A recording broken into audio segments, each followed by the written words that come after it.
I've seen a lot of things go wrong in my 32 years with Station 47, but I'll never forget the night Danny Kowalski called in from mile marker 83. It was February 14th, 1987, Valentine's Day, and while most folks in town were finishing dinner with their sweethearts, I was sitting in the station house, watching the snow fall outside the bay doors. My wife Helen had passed 3 years prior, so Valentine's Day didn't mean much to me anymore. Just another Friday night, another shift, another chance for something to go sideways.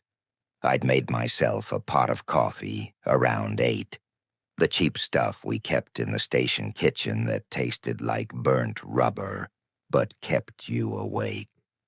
Charlie Donovan was in the back room watching the Flyers game on the little black and white TV we'd scrounged from a garage sale. Mike Peterson was upstairs in the bunk room, probably writing another letter to his girlfriend, who'd moved to Pittsburgh for college. The scanner crackled to life at 9:47 p.m., and what came through wasn't the usual kitchen fire or fender bender. It was Danny's voice, tight with something I'd never heard from him before. Fear. Real, bone-deep fear. Station 47, this is Norfolk Southern 274. We've got a situation at mile marker 83. The rear cars? Jesus Christ, they're off the rails. I've got chemicals back there. I've got chlorine gas, and I can't reach my brakeman. There are calls where your brain takes a second to catch up. That wasn't one of them. I was out of my chair before he finished the sentence, coffee mug hitting the desk and sloshing brown liquid across the duty roster. Charlie, Mike, now. My voice echoed through the station house, and I heard the scramble of boots on concrete, the metallic clang of locker doors being thrown open. The thing about train derailments is that they don't happen the way people think. You see it in movies, some dramatic explosion, cars flying off like toys, heroes diving out of the way at the last second, while fire blooms in slow motion. But the real thing is slower, quieter, more insidious. A wheel catches wrong on a fractured rail. The track shifts just an inch. Hell, just half an inch. Momentum does the rest. 73 cars, each weighing anywhere from 30 to 100 tons, all connected, all following the laws of physics with brutal efficiency. By the time the engineer knows something's wrong, by the time he feels that first shimmy through the cab floor, physics has already made its decision. And on a freight train carrying God knows what through rural Pennsylvania on a Friday night in February, that decision can kill a lot of people. I'd seen plenty of wrecked cars and burned-out basements, but the idea of that much mass and that much chemical cargo out of control, that sat in a different part of your mind. The part that whispers, if this goes bad, you don't just lose a house. You could lose half the valley. I grabbed my gear from my locker and hit the apparatus floor. The fluorescent lights hummed overhead, casting everything in that cold white glow that makes even healthy people look half dead. Charlie, Mike, get your asses. In the engine. Full hazmat protocol. We've got a derailment on the Norfolk line. Possible chemical leak. Possibly casualties. Move. Charlie Donovan was already pulling on his turnout coat, moving with that practiced efficiency that comes from 6 years on the job. He was a good firefighter, solid, the kind of guy you wanted at your back when things went bad. Mike Peterson stopped halfway to the truck, his hand frozen on the door handle, his face suddenly pale. "Chlorine?" he asked, his voice cracking slightly. His Adam's apple bobbed as he swallowed hard. I nodded. pulling my own coat on and checking that my radio was clipped to my shoulder. Mike's face went even paler under the fluorescent lights, if that was possible. Charlie and Mike were both young, mid-20s, still had that rookie eagerness about them most days, still talked about the job like it was an adventure. But they'd been through hazmat training the previous summer up in Erie.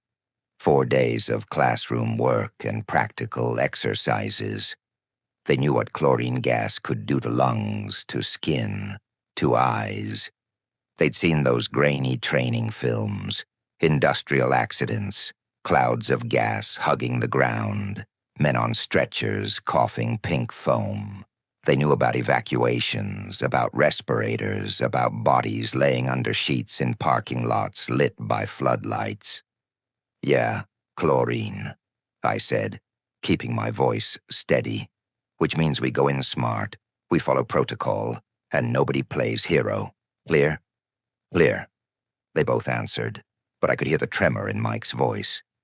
We rolled out at 9:51, engine 47 roaring to life, lights cutting through the snow like searchlights through fog.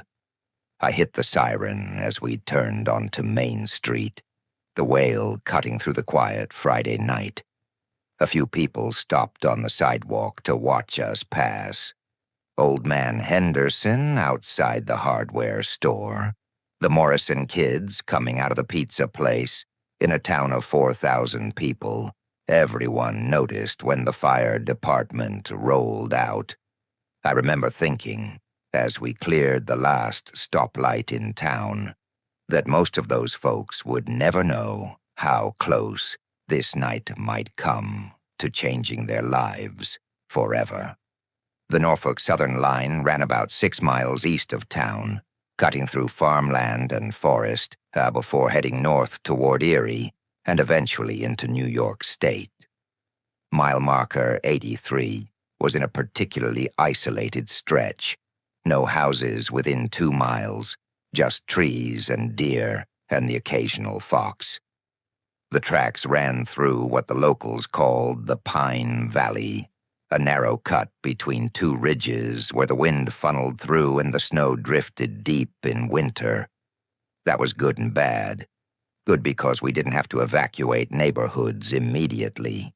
Bad because if something went really wrong, we were a long way from backup, a long way from hospitals, a long way from anything resembling help.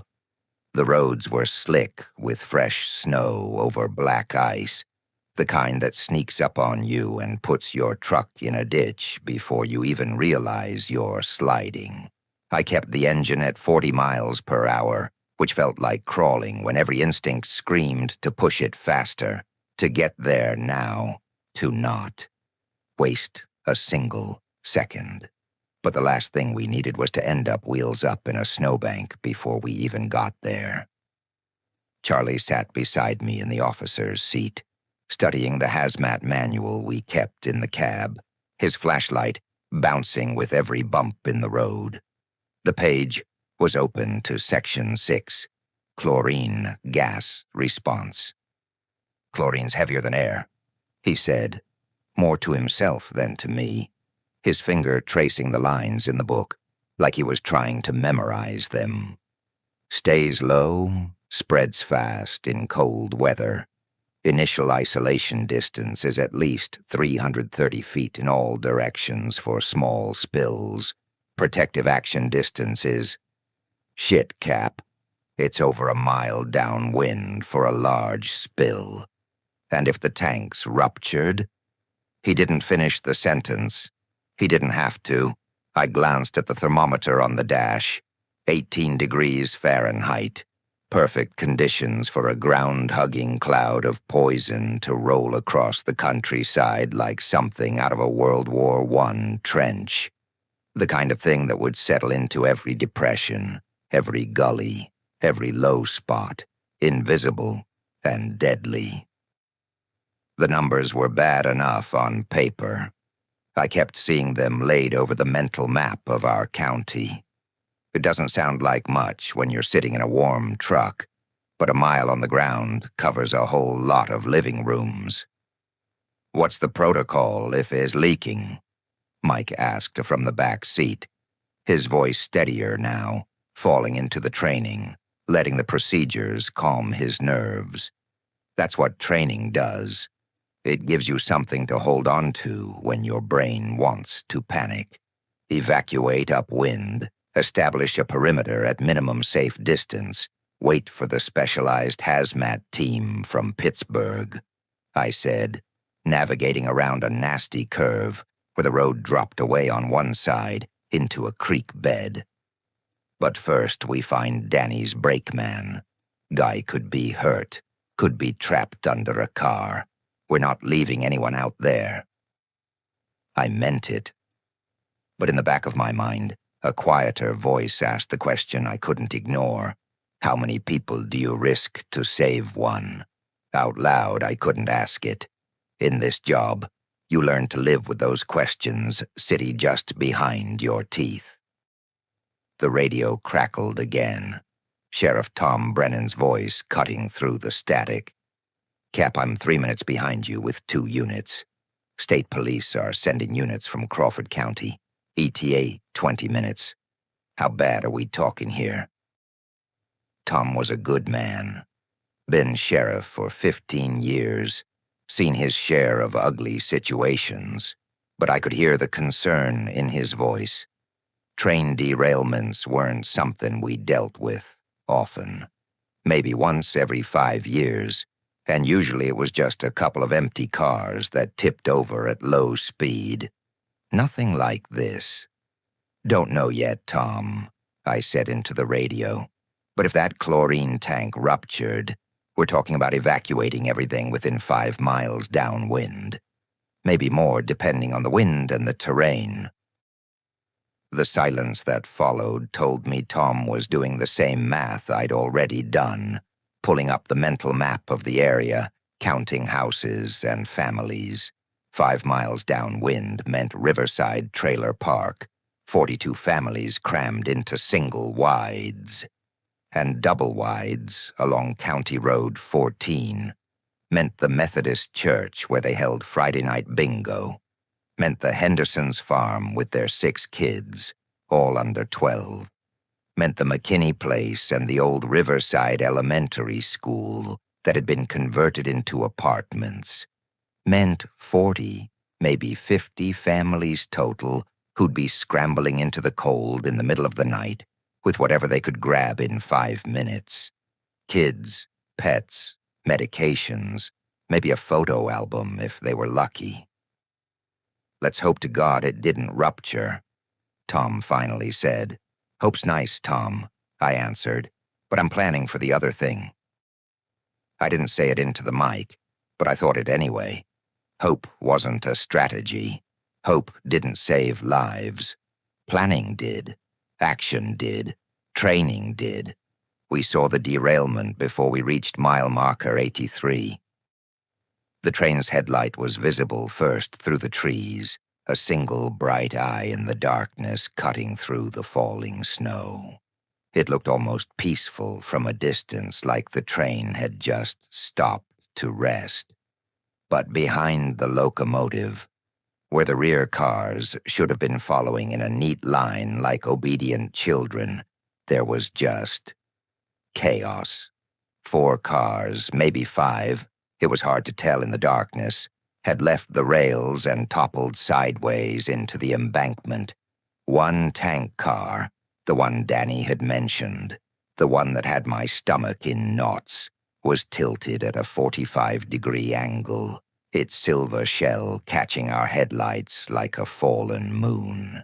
The whole scene looked wrong, unnatural, like God had reached down and knocked over a child's toy train in a moment of divine carelessness.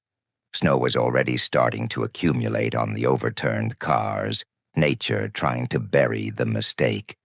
For a second, from where we sat, it almost looked still. Then the wind shifted, and a loose panel clanged somewhere in the wreckage, and the whole thing felt alive again, like a wounded animal. I pulled the engine to a stop about 200 yards away, upwind based on the wind direction indicator on the dash, and killed the main lights, except for the scene illuminators. The last thing we needed was to drive into a cloud of chlorine gas because we were in a hurry. "Everybody stays calm," I said, keeping my voice level even though my heart was hammering in my chest. "We assess first, then we act. No heroes, no cowboys. Charlie, get the wind speed and direction with the portable weather station. Set up the anemometer. I want readings every 2 minutes. Mike, you're with me. We're going to find the engineer and figure out what we're dealing with." I grabbed my turnout coat from behind the seat and checked my radio again, making sure the battery was fresh. "Tom, when you get here, set up a command post at this location. Nobody gets closer than 200 yards until we know what we're dealing with, and start working on an evacuation plan for Riverside. I want buses staged and ready to roll." "Copy that," Tom said. "I'm pulling up now." I could see his headlights in the rearview mirror, 2 Crown Victorias with light bars flashing red and blue against the white snow. The snow had stopped falling, but the wind was picking up, coming from the northwest at maybe 10, 12 miles an hour. I could feel it on my face, cold and biting. That meant any leak was spread southeast, away from town, at least for now. But wind was fickle in these valleys, unpredictable as a drunk on payday. It could shift in minutes, could swirl and eddy around the hills, could turn a safe situation deadly before you could blink. I'd seen it happen with structure fires, smoke blowing one direction, then suddenly reversing and trapping firefighters. Mother Nature didn't care about your plans. We approached on foot, our flashlights cutting through the darkness, boots crunching on snow-covered gravel. Every step felt heavy, deliberate. I was acutely aware of every breath I took, wondering if the next one might carry poison. My nose was running from the cold, and I found myself wiping it with my glove, then worrying if I'd smell chlorine if it was there. The odor threshold for chlorine is pretty low, about 0.3 parts per million. But by the time you smell it, you're already in danger. That's what made it so terrifying. The locomotive was still upright, a massive General Electric unit painted in Norfolk Southern's black and white livery, its engine idling with that deep diesel rumble that you feel in your chest more than here. Exhaust puffed from the stack in white clouds. Danny Kowalski stood beside it, looking small next to the machine, a heavy-set man in his 50s with a Norfolk Southern cap pulled low over his ears and a company-issue parka that had seen better days. His breath came out in white clouds, fast and shallow. When he saw us approaching, his shoulders sagged with relief so profound I thought he might collapse right there. Thank God," he said, his voice hoarse. "I didn't know if anyone heard me. The radio's been cutting in and out. Something about the angle of the locomotive, I think. Or maybe damage to the antenna." He was rambling, the words tumbling out too fast. Shock, adrenaline, fear. "We heard you, Danny," I said, putting a hand on his shoulder. He was shaking, trembling like a leaf, and not just from the cold. I could feel it through his thick coat. "Take a breath. You're doing fine. Now talk to me. What happened? Start from the beginning." He took a deep breath, trying to steady himself, his gloved hands gripping his flashlight like it was a lifeline. "We left the depot in Youngstown at 1400 hours. That's 2 p.m. civilian time. 73 cars, mixed freight. We had everything. Boxcars with auto parts, flat cars with lumber, tankers with various chemicals. Manifest said we had chlorine, ammonia, and petroleum distillates. Normal load, nothing unusual. Everything was running smooth until about 9:30. He paused, his eyes distant, reliving it. I felt it first, just a little shimmy, like we hit a rough patch or maybe a deer on the tracks. We get that sometimes, especially out here where there's no fencing. Then it got worse. The whole train started to buck, like something was fighting against the momentum. I've been running trains for 23 years, Cap, and I've never felt anything like it. It was like the rails themselves were twisting under us. "What did you do?" I asked. I hit the brakes, but by then the emergency system had already kicked in. Automatic. The train has sensors, see, that detect when cars separate or leave the rails. Felt the jolt run all the way up the train, 73 cars slamming into each other as the brakes engaged. By the time we came to a complete stop, I knew something bad had happened. You can feel it, you know, when the weight's wrong, when the train doesn't balance right. "How many cars went down?" Charlie asked, writing notes on a pad. 4 for sure, maybe 5. I walked back with my spotlight, got as far as car 44 before I saw the chlorine tank. That's when I stopped and radioed in.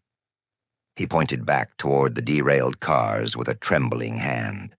"Car 46. That's the chlorine. Placard says 1017, UN number. Tank's rated for 90 tons gross weight. It's lying on its side, Cap. The whole damn thing just rolled over like a dead whale. And I saw liquid on the ground when I swept it with my spotlight. Could be hydraulic fluid from the busted coupling. Could be condensation. But..." He didn't finish. He didn't have to. I felt Mike tense beside me. 90 tons of chlorine. Not all of it would be product. You had to account for the weight of the tank itself. But even if it was carrying 60 or 70 tons of liquid chlorine, if that tank ruptured, if even a fraction of that leaked and vaporized in this cold air, we'd have a disaster that would make the evening news from Pittsburgh to Philadelphia. Hell, it would make national news. "And your brakeman?" I asked. "Hector Ramirez. Good man. Best I've ever worked with. Been with the company 15 years, maybe more. He's got 2 daughters, Emily and Sophia. Little girls, 8 and 10. Sweetest kids you ever saw." Danny's voice cracked, and he had to stop and swallow hard. He was doing a mid-route inspection back near car 47 when it happened. Standard procedure. We do spot checks every 100 miles or so. Make sure nothing's come loose, no hot bearings, no dragging equipment. It's required by federal regulations. "When did you last have contact with him?" "Maybe 20 minutes before the derailment. He checked in on the radio from car 47, said everything looked good, said he'd be done in another 10 minutes and would meet me back at the locomotive for coffee. We were going to stop at the Erie depot, switch out crews there." Danny pulled off his cap and ran a hand through his gray hair. "I tried to reach him on the radio after the crash, but nothing. Just static. Called his name, blew the horn 3 times. That's our emergency signal. 3 long blasts. Nothing. No response." I did the math in my head. If Hector had been near car 47 when the derailment happened, conducting his inspection, he could be anywhere in a 100-yard radius, thrown clear by the impact, buried under debris, trapped beneath a car, or worse, much worse. But that wasn't the strangest part. Danny leaned in closer, his voice dropping too. Almost a whisper, like he was afraid someone or something might hear. "Cap, there's something else." When I walked back there with my flashlight, before I got too close to the chlorine tank, I heard tapping, metal on metal, coming from inside one of the boxcars, like someone was knocking. 3 taps, then a pause, 3 more taps, over and over, real deliberate. A chill ran down my spine that had nothing to do with the 18-degree temperature. You're saying someone's inside the train, besides Hector?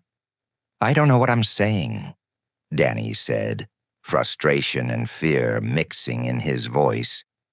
Maybe it's just shifting cargo, settling after the crash. Freight shifts all the time, especially after an impact like that. But it didn't sound like cargo.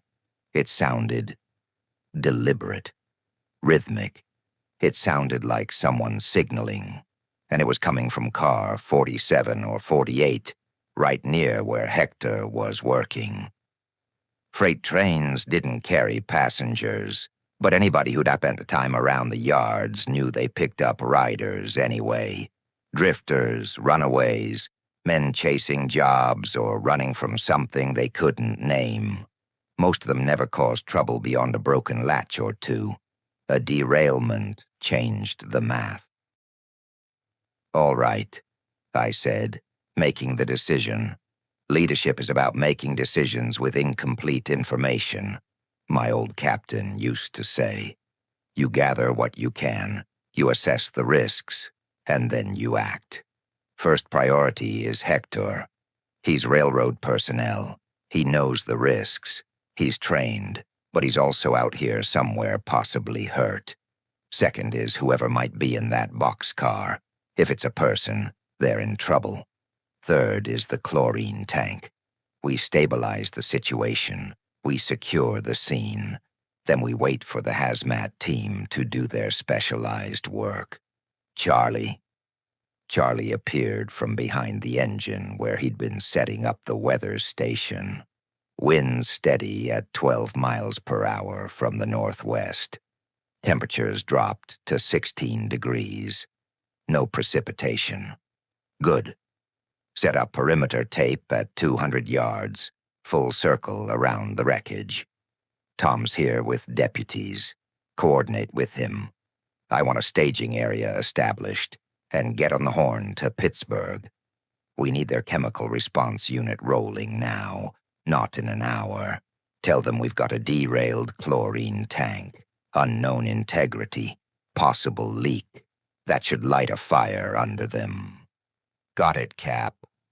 He jogged back toward Tom's vehicles. Danny, you're coming with us. You know this train better than anyone. Which car is which? What's in them? How they're supposed to couple? Mike, grab the thermal camera, the big Halligan, and the entry kit. We might need to force some doors.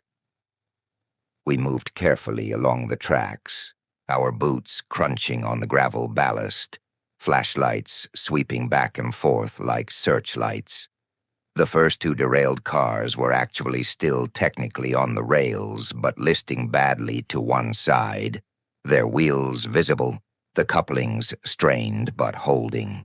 The third car, a boxcar marked with peeling paint that said Baltimore and Ohio, even though that railroad hadn't existed in years, was tilted at about 30 degrees, its frame twisted. The fourth car, the chlorine tank, was where everything went truly wrong. It had toppled completely onto its left side. The coupling snapped clean off like a broken bone, metal torn and twisted. The tank itself was massive up close, maybe 40 feet long and 10 feet in diameter, painted silver with black stenciling. Those unmistakable warning placards were visible on both ends, even in our flashlight beams. A yellow diamond with a green stripe, and the number 1017 in black letters 2 feet high. Below that, in smaller letters, inhalation hazard, and below that, poison gas. I knelt beside the tank, my flashlight playing over the surface, looking for cracks, dents, stress marks, anything that might indicate a breach or weakness in the shell. The steel was thick, probably 3/4 of an inch or more, but it had been designed to sit upright, not to lie on its side, with its own weight crushing down. There was liquid on the ground, pooling around the bottom valve assembly, dark and oily looking in the beam of my flashlight. My heart jumped into my throat, my breath catching.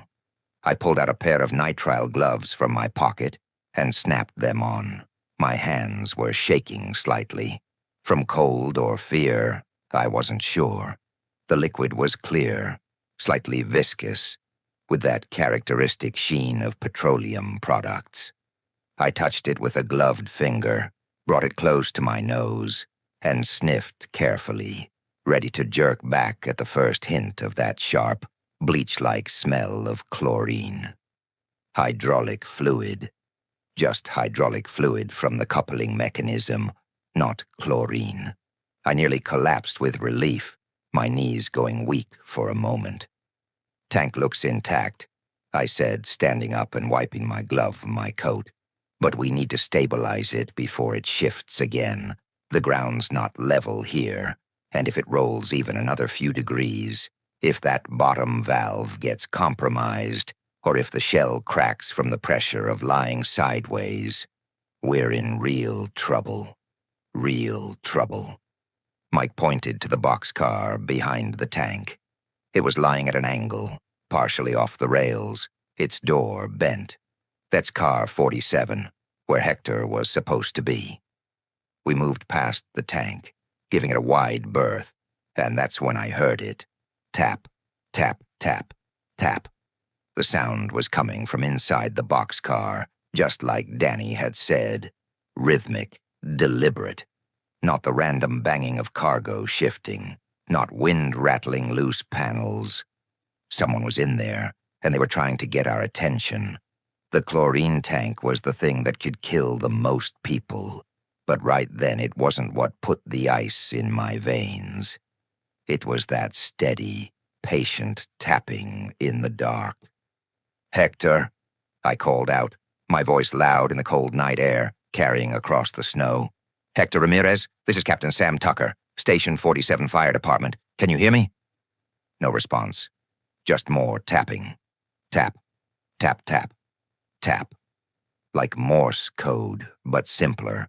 Like an SOS, like someone too weak or too hurt to yell, but strong enough to tap. I tried the boxcar door, grabbing the handle and pulling. It was jammed shut. The frame bent inward from the derailment. The metal had twisted just enough to wedge the sliding door in its track. "We need the Halligan," I said to Mike. "And bring the thermal camera. I want to know if there's a heat signature in there before we open it up. Could be a fuel leak inside. Could be anything. Last thing we need is to open that door and have something blow." While Mike ran back to the engine, Danny and I circled the boxcar, looking for other access points. The sides were dented but intact. The metal skin buckled in places. No obvious holes, no way to see inside. The tapping continued, steady and insistent, like a heartbeat. Tap, tap, tap, tap. "Hector!" Danny shouted, his voice breaking with emotion, raw and desperate. "If that's you in there, bang twice, 2 times if you can hear me. Do it now." The tapping stopped. Complete silence. Just the wind whistling through the derailed cars and the distant rumble of the locomotive, and my own breathing loud in my ears, the sound of my pulse pounding. Then after what felt like an eternity, but was probably only 5 seconds, bang, bang, 2 distinct strikes, louder than before, more forceful, metal on metal. Danny's face went white, even in the dim light of our flashlights. All the blood drained right out of it. Jesus Christ, he's in there. He's alive. But why isn't he answering? Why can't he talk to us? "Maybe he can't," I said quietly, my mind racing through possibilities. Maybe he's hurt. Maybe his jaw's broken, or he's got a punctured lung, or internal bleeding. Maybe he hit his head and he's confused. Or maybe... I didn't finish the sentence, because the other possibility, the one that made my stomach churn, was that it wasn't Hector at all. Mike returned with the halogen bar and the thermal camera, slightly out of breath from running. We'd only had that camera a few months. A bulky, state-funded thing that looked like it belonged in a science lab, not a small-town fire truck. It took forever to boot up in the cold, and half the guys didn't trust it yet. But when it worked, it could see things your eyes never would. I switched the camera on, waited for it to calibrate, the screen flickering through its startup sequence, and aimed it at the boxcar. The screen lit up in washed-out shades, showing heat signatures through the metal walls. The technology was temperamental, but good enough for what we needed. Tell us if there was someone warm and breathing behind that door. There was definitely a heat signature inside. A human-shaped blob near the center of the car, glowing warmer against the cooler background of cargo. But it wasn't moving around, wasn't pacing or trying to find a way out. Just sitting there, still, waiting. Someone's definitely in there, I said. Single heat source, human-sized, near the center of the car, but they're stationary, could be injured, could be unconscious, could be hypothermic and conserving energy. We need to get that door open, now. I wedged the halogen bar into the door seam, found a good spot where the metal had buckled outward slightly, creating a gap. The halogen is a beautiful tool, 30 inches of forged steel designed to pry and force and break. I put my weight into it, pulling back with everything I had. The metal groaned, protesting, then gave way with a screech that cut through the night like a scream. The door slid open halfway, maybe 2 feet, and a wave of cold air rushed out from inside, carrying with it the smell of rust and machine oil and something else, something organic and wrong, something that made my stomach turn, the smell of blood and sweat and fear. I shined my flashlight inside, the beam cutting through the darkness. The boxcar was half full of agricultural equipment, plows with rusty blades, tillers, irrigation pipes stacked in bundles, all of it shifting and jumbled from the derailment. And sitting in the middle of it all, surrounded by scattered tools and overturned wooden crates, was a man. But it wasn't Hector Ramirez. This man was younger, maybe 30, with a scraggly beard that looked like it hadn't been trimmed in months and a torn canvas jacket that looked like it had been pulled from a dumpster behind a thrift store. His jeans were filthy, caked with dirt and oil, and his hands were bleeding, scraped raw. His face was pale with shock and pain, his eyes unfocused. He was sitting cross-legged or trying to, but his right leg was bent at an unnatural angle below the knee, the joint facing the wrong direction. That's when I saw the bone, white and sharp and terrible, poking through the denim like a broken stick. Compound fracture. Tibia, probably. Maybe fibula, too. He was holding a length of metal pipe in one hand, maybe 2 feet long. That's what he'd been using to tap on the wall. When our flashlight beams hit his face, he raised one hand to shield his eyes, squinting against the brightness like a mole dragged into daylight. "Help," he croaked, his voice barely above a whisper, hoarse and dry. "Please, I think my leg's broken." The part of me that had been braced for a dead man in a boxcar felt a flicker of relief. But it was thin and short-lived, because every second we spent on this stranger with the busted leg was another second Hector might be bleeding under the snow. I climbed into the boxcar, Mike right behind me. The floor was tilted at maybe 15 degrees, making it hard to keep my balance. Tools and debris had slid to the lower side during the derailment. The man must have been thrown around like a rag doll when the cars went off the rails, tumbling through the cargo, hitting pipes and plows and God knows what else, until physics finally let him stop. It was a miracle he was conscious. It was a miracle he was alive. "What's your name?" I asked, kneeling beside him carefully, trying not to jostle his leg or disturb anything. Travis Monroe." His words came out slurred, his tongue thick. I was just trying to get to Erie. Got family there. Sister. I didn't mean to cause trouble. I swear I didn't mean for any of this." His eyes were glazed, pupils different sizes, one larger than the other. Concussion. Probably head trauma. Maybe internal bleeding. Shock for sure. "You're not in trouble, Travis," I said, keeping my voice calm and level, the way you talk to scared animals or confused patients. "Nobody's mad at you. We're going to get you out of here, get you to a hospital. But first, I need to know something important. Have you seen another man?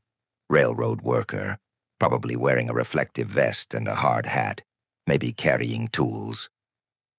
Travis nodded weakly, his head bobbing like it was too heavy for his neck to support. Yeah, and I saw him. He was outside the car, checking the couplings between this car and the next one. I was watching through a crack in the door. I always watch when the train stops, you know. Make sure nobody's coming to check inside. He had a flashlight, one of those big ones, and he was tapping on the wheels with some kind of hammer, listening to them ring, right before the crash. His voice faded, then came back stronger.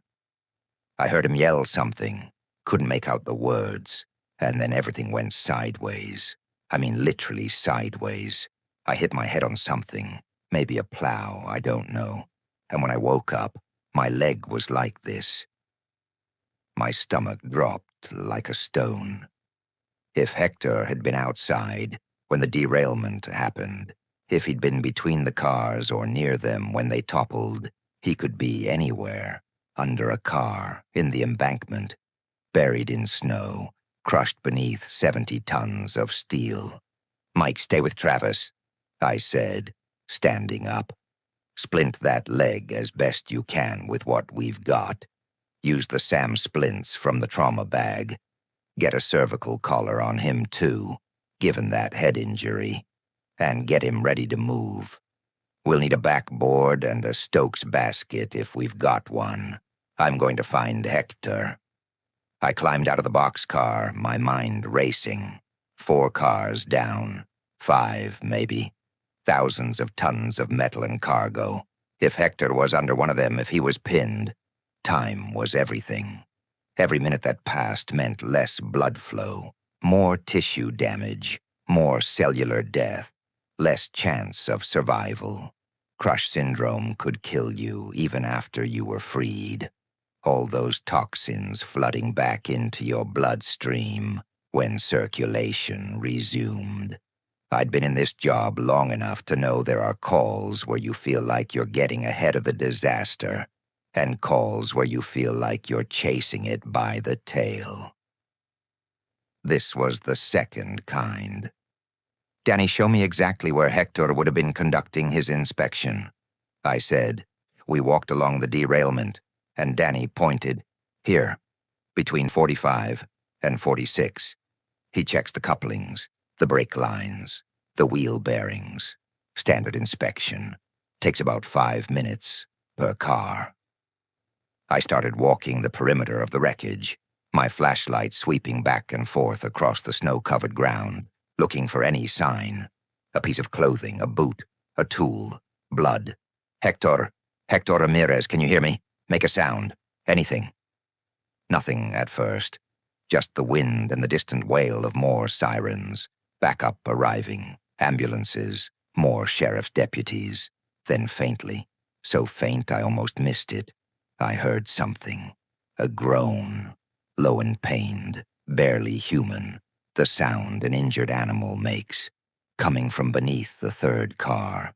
I dropped to my knees in the snow, not caring about the cold or the wet, and shined my light under the car.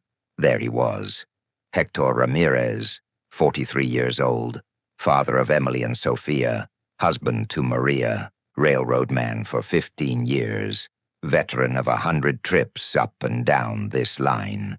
He was pinned beneath a twisted coupling assembly that must have weighed 500 pounds, maybe more. His left arm was trapped at an impossible angle, crushed between the coupling and the rail, and his face was pale with shock, lips already turning blue from the cold and blood loss. But his eyes were open. They tracked to my flashlight, focused on me. He was conscious. He was alive. Those are the moments that cut through all the noise. Everything else goes quiet and you think, okay, that one. That's the life we're working for right now. Hector, it's Cap Sam from Station 47, I said, crawling closer, getting as near as I could without putting myself under the car, without risking the car shifting. We're going to get you out. I promise you that. Can you move your fingers for me? Try to wiggle them. He tried. I saw his hand twitch, saw the fingers curl slightly like he was trying to make a fist, then go still, his face contorted with effort, then relaxed into exhaustion. I can't feel my arm, he said, his voice slurred, words running together. Can't feel anything past my shoulder. Is it still there? Tell me the truth. It's still there, Hector, I said, though truthfully I couldn't see enough to know the full extent of the damage. The arm might be crushed beyond repair, might need amputation, but I needed to keep him calm, keep him fighting. We're going to lift this car just enough to slide you out. Couple of inches, that's all we need. You stay still, you hear me? Don't try to move. Don't try to help. Let us do the work. You just concentrate on staying awake and thinking about those little girls of yours. I radioed back to the engine. Charlie, I need airbags and the spreaders. We've got a man trapped under car 45, left arm pinned by the coupling assembly, and get the medics rolling code 3, lights and sirens. We've got 2 casualties, 1 critical. Tell them to bring whole blood if they've got it. Lots of it. Type O negative if possible. Copy, Cap. On it. While we waited for the equipment, I stayed with Hector, talking to him, keeping him conscious. That's the thing they don't teach you enough in training, that sometimes the most important tool in your kit isn't the Halligan or the jaws of life or the thermal camera. Sometimes it's your voice, just your voice, calm and steady, promising things will be okay, even when you're not sure they will be. Hector told me about his daughters, Emily, who wanted to be a veterinarian, and Sophia, who was obsessed with horses. Told me about the birthday party he was supposed to attend tomorrow. Today, actually. It was past midnight now. Emily's 10th at the skating rink in town. Told me about the new fishing rod he'd bought last week at the sporting goods store. A Shakespeare rod that he'd been saving up for 3 months to afford. Top of the line, he said. Graphite. Could cast 100 yards easy. I told him he'd use that rod. Told him he'd see his daughters skate tomorrow. Told him we weren't leaving him here in the snow and the cold and the darkness. I told him a lot of things. And in that moment, kneeling in the snow beside a derailed train with a chlorine tank 20 yards away, I meant every word. I also knew there was a decent chance I was lying to both of us. This was the part of the job I never talked about with the rookies, unless they asked straight out. The quiet calculation you do behind the words of comfort. When Charlie arrived with the airbags and the hydraulic spreaders, Tom was with him, and 2 state troopers I didn't recognize, young guys with crisp uniforms. We worked fast, but carefully.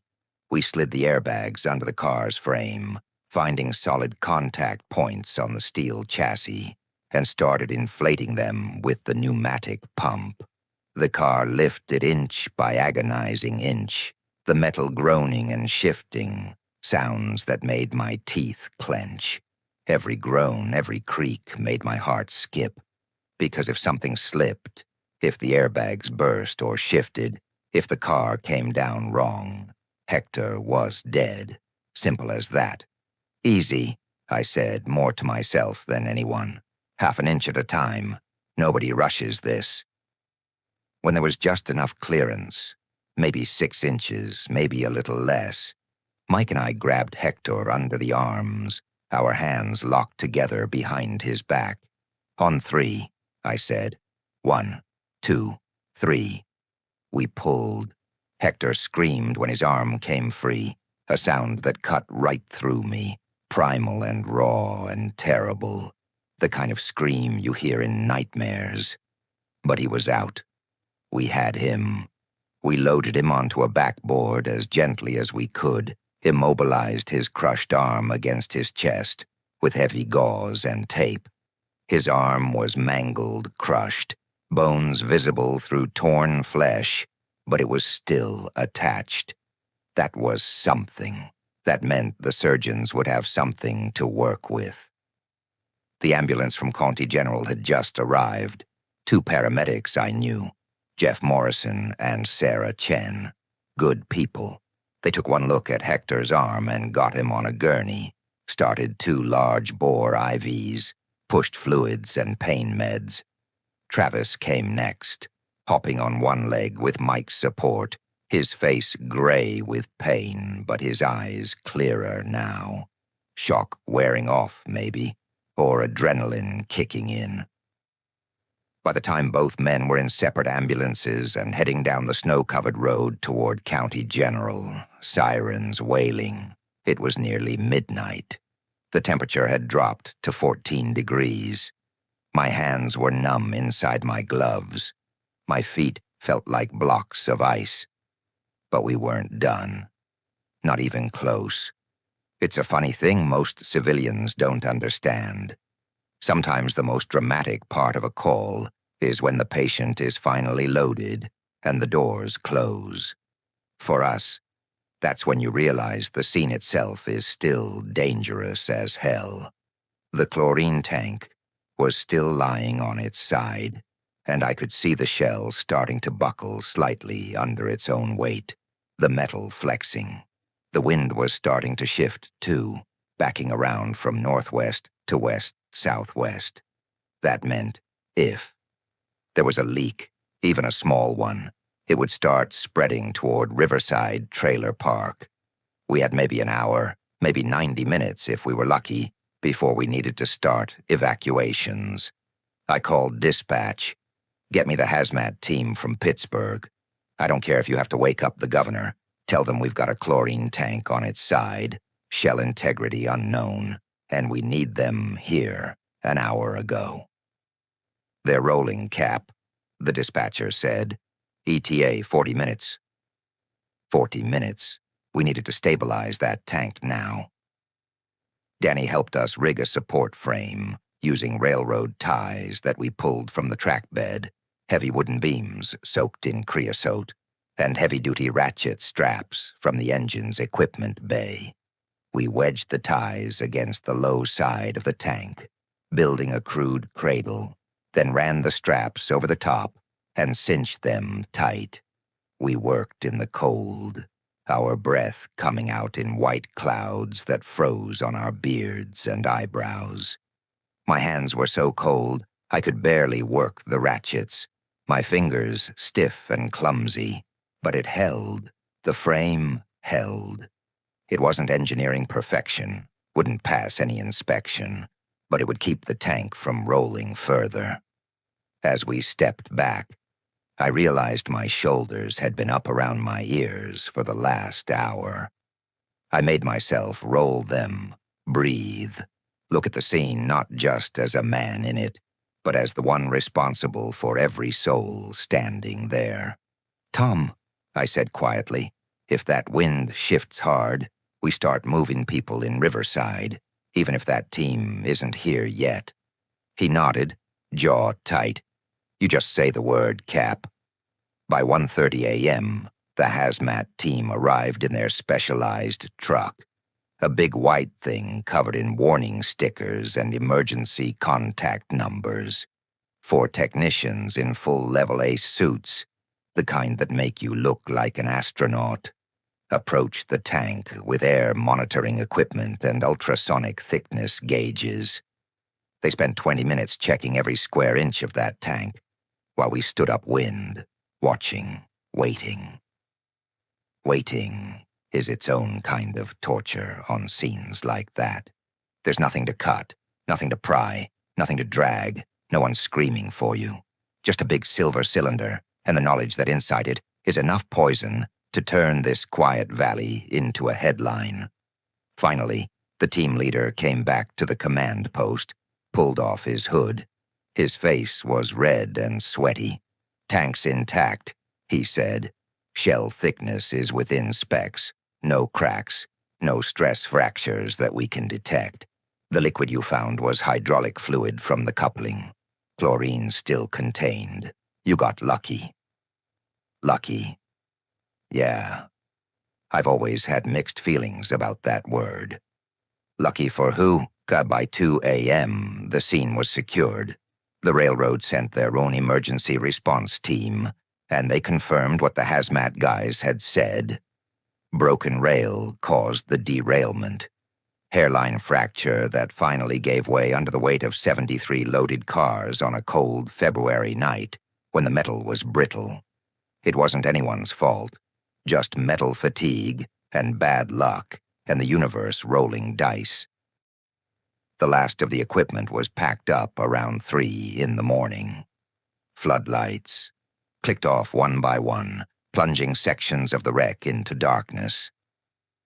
Deputies peeled away, taking down barricades, leaving a couple of units to guard the site.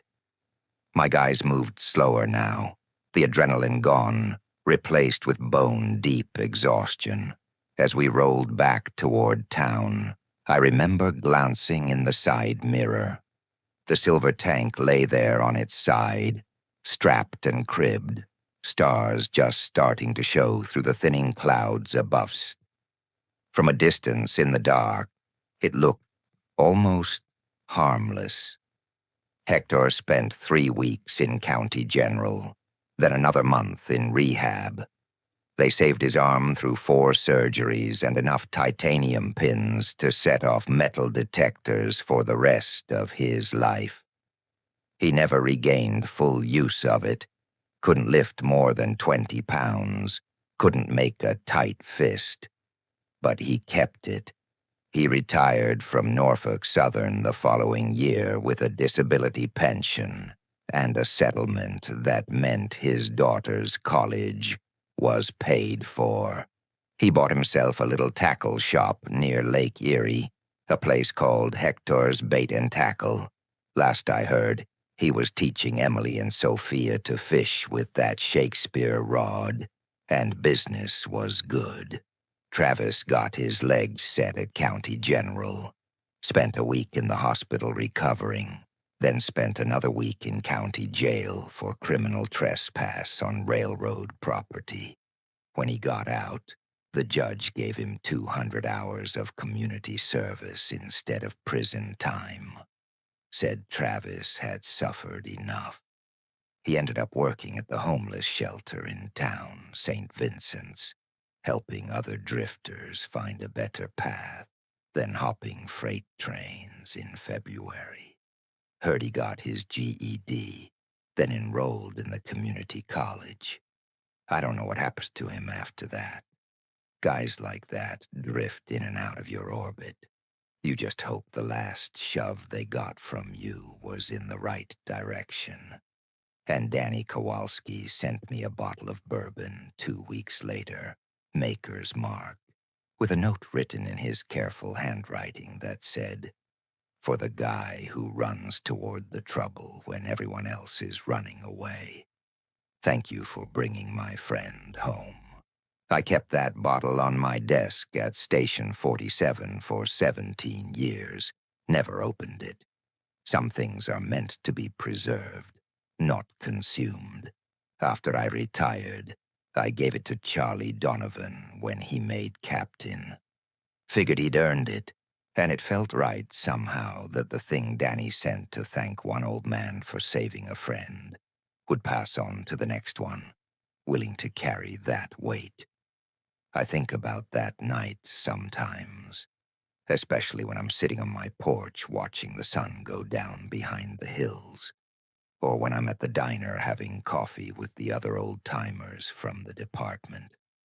I tell the young firefighters about it when they ask me for stories, when they want to know what it was really like. I tell them that firefighting isn't just about putting out flames or cutting people out of cars or rescuing cats from trees. It's about the moments in between. The decisions you make when everything's uncertain, when the clock's ticking and lives are on the line, and you've got 1,000 variables running through your head and no time to calculate. The perfect answer. It's about walking up to a derailed train in the freezing dark with a tank full of poison on its side, and knowing you've got a guy under a car and another one trapped in a boxcar and a whole trailer park full of sleeping families downwind. It's about making a call anyway. It's about showing up when someone's lying under a train car in the freezing cold with their arm crushed, or trapped in a boxcar with a broken leg and no hope of getting out on their own, or sitting in a locomotive cab wondering if the chemicals behind them are about to kill everyone they know. It's about being the steady hand in the chaos, the calm voice in the panic, the person who doesn't give up when things look darkest. Because when you give up, people die. Simple as that. I retired from Station 47 in 2004, hung up my helmet after 32 years of service. The department threw me a party at the VFW hall. Sheet cake, bad coffee, good hugs. That Valentine's night out at mile marker 83 came up more than once. Funny thing is, people always want to talk about the chlorine tank. Weren't you scared that thing was gonna blow? They ask. And sure, I was. I'd be lying if I said otherwise. But the part that sticks with me isn't the tank, or the hazmat suits, or the paperwork afterward. It's Hector's eyes in the dark under that car. It's the sound of Travis's pipe tapping that thin metal wall. It's the look on Danny's face when the ambulance doors closed, and he knew his friend was at least alive enough to have a chance. After Helen died, I used to hate Valentine's Day with a kind of quiet, mean hatred. The cards in the drugstore, the restaurant ads on TV, all those little reminders that other people still had what I'd lost. That night out at mile marker 83 didn't fix that hole. Nothing ever really does. But it shifted something. Standing in the snow, watching those ambulances pull away, I remember thinking that love isn't just flowers and dinners and holding hands in a movie theater. Sometimes it looks like a guy on the wrong end of a bad valve inspection, or a kid riding boxcars to see his sister, or a tired engineer calling for help when every instinct tells him to run.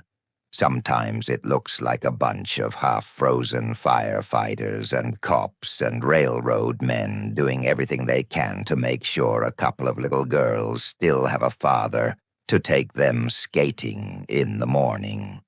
Valentine's Day stopped being about what I'd lost that night. It became, in a strange way, a reminder of what was still worth standing between, and the worst that could happen. These days, I still drive past mile marker 83 sometimes when I'm heading up toward Erie to visit my son and his family. The rails were fixed years ago.